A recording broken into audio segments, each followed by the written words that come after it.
이렇게 아파트 투자 매력이 크게 낮아지면서 요즘 오피스텔 청약을 고민하는 분들도 많은데 사전 청약 신청금을 받는 소규모 오피스텔 투자하실 때는 유의하시는 게 좋겠습니다. 청약 일정에 차질이 생기더라도 신청금을 제때 돌려받기가 쉽지 않은 것으로 드러났습니다.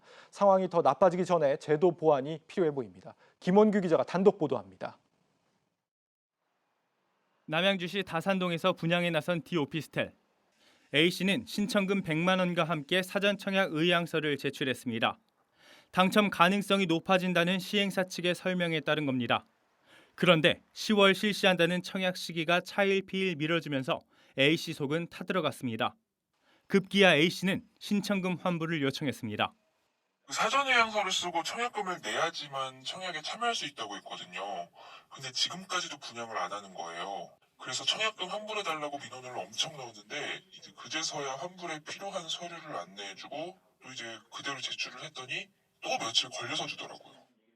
D오피스텔 시행사는 인허가 문제로 청약 일정이 미뤄지고 있다며 신청금 환불에 대해선 소극적인 입장입니다. 그러면서 환불 시 이의를 제기하지 않겠다는 반환 신청서를 쓸 경우 환불해주겠다는 조건을 내걸었습니다. D오피스텔의 경우 사전 청약 의향서를 작성해야 청약 자격이 주어진 만큼 A씨와 비슷한 사례가 적지 않습니다. 문제는 청약 신청금 반환이 늦어진다고 해도 법적 보호를 받을 방법이 마땅치 않다는 겁니다. 건축물의 분양에 관한 법률에 따르면 계약금과 중도금, 잔금과 달리 청약 신청금의 반환 시기는 따로 규정돼 있지 않습니다.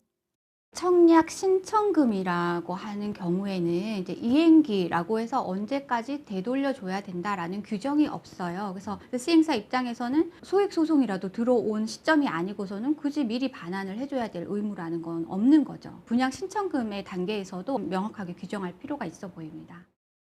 현행법 제도상 100실 미만 오피스텔은 시행사가 청약 주관사로 신청금 반환 등에 대한 권리를 갖습니다.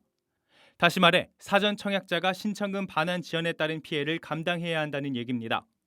들어온 청약금을 다른 데 활용할 수 있기 때문에 청약자가 피해를 볼 가능성도 있습니다. 우선 오피스텔 같은 경우는 규모가 작은 것들은 또 열악한 건설사들이 많이 공부를 하고 있습니다. 청약금을 돌려받으려면 좀 규모 있는 건설사가 분양하는 그런 쪽으로 청약을 하면 좀 안전할 수 있습니다.